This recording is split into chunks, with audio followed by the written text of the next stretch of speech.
All right, guys, back again, and today I thought of a good little project for my eBay business. And today I'm going to be trying to build a video game like testing station. So basically, I have this cart here. I'm going to try to get it underneath my test bench where I test and repair consoles. I'm going to try to get it under there and basically just have one of each console that I would be testing games on. I think I should be able to get them all in there if I stack them strategically. Try to get them all underneath there and just make it to where it's super easy for me to test games.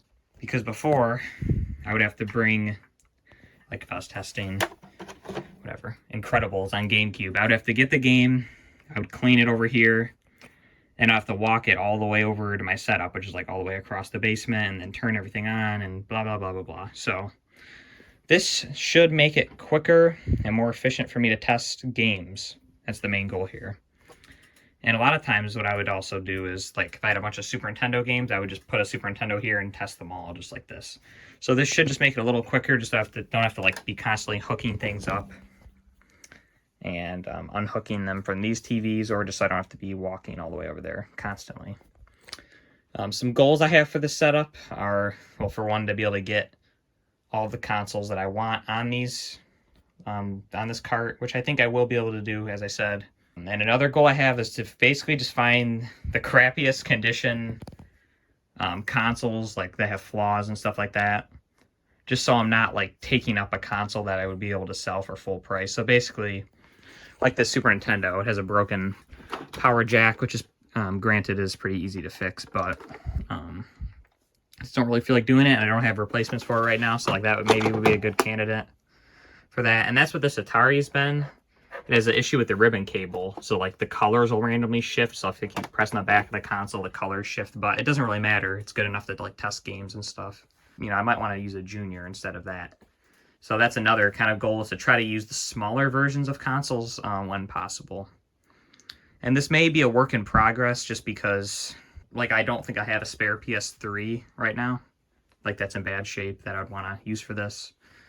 So, like, we might have to wait for, like, certain consoles to come around. But I'm always getting consoles in terrible condition that sometimes work. So, you know, this may be a work in progress, but I figured I'd film just documenting the process of it.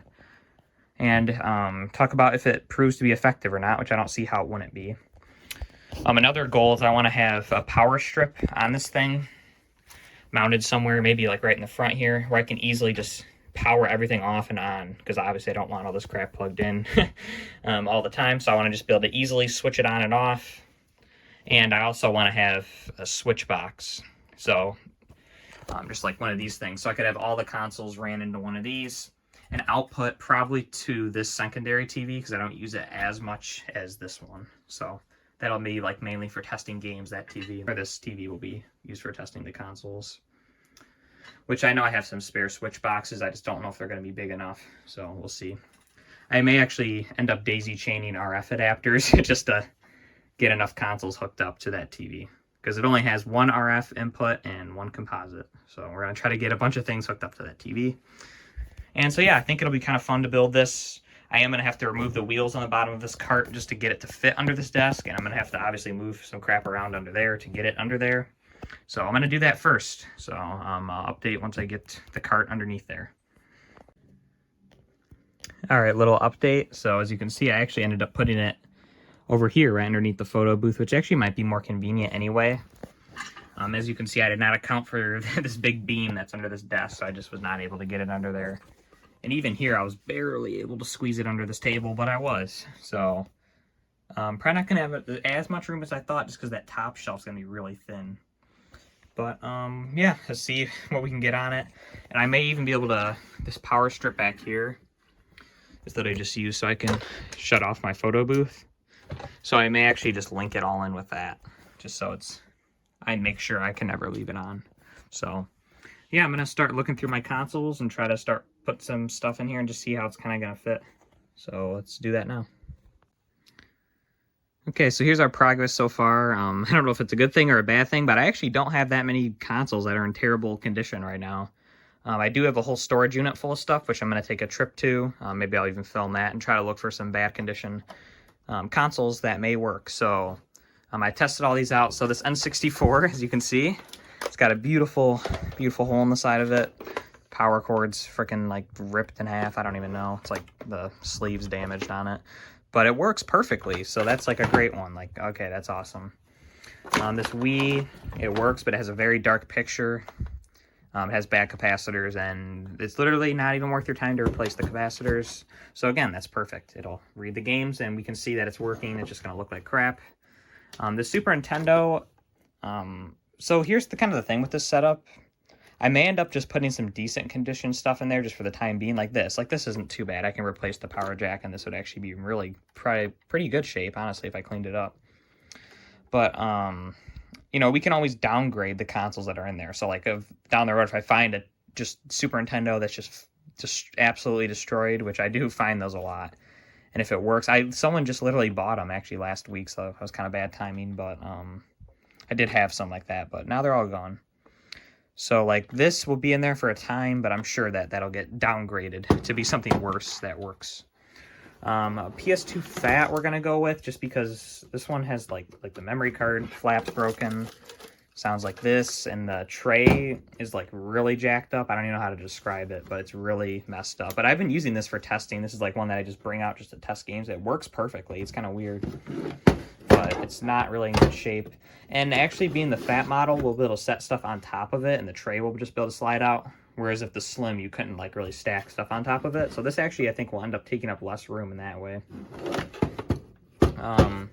This Model 3 Genesis, I just tried it. The sound is terrible, and it's missing a flap for some reason. So that's perfect. This ColecoVision, I don't know if I should put a ColecoVision. I do sell a lot of Coleco stuff, but I don't know if I need a console out there like dedicated to testing the games, and just because of how big it is too. I kind of thought about just putting the bare PCB out there, but that'd be kind of ridiculous. It works, but it just has no audio. So, yes, that's what I got so far. I'm going to head to my storage unit, and I can't believe it. I didn't have any Xboxes that were beat up, but I've just been selling them. Like, the beat up stuff is normally the stuff I get to first, just because I don't really want it sitting around. Just kind of want to get rid of it. So I'm going to head there now, and hopefully we can find some beat up crap that works. So let's see.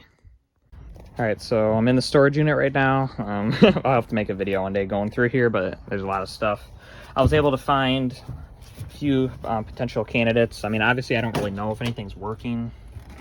So I found this Xbox. I feel like this works, and it looks terrible. So that might be a good candidate. I found this 360. It's a bit yellowed. You can't really see on camera, but it is yellowed. And both these Xboxes are missing the drive tray door. Definitely been opened. So I don't have a good feeling about these working, at least these Xboxes. On the Nintendo, this one's pretty beat up. It has cracks in all the corners, and the stickers are all faded. Not too bad, though. All of these had the doors, so I don't know.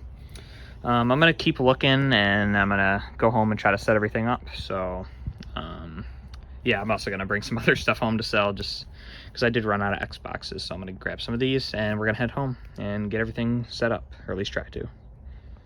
All right, so I got home and got it all set up. And yeah, this is how it looks. This thing definitely holds less consoles than I was anticipating. I didn't really take account for, like, you needing to access, like, the tops of them to put the cartridges in. So I had to make some sacrifices, remove some things. The Wii I actually didn't hook up yet, just because I don't have a big enough AV splitter yet.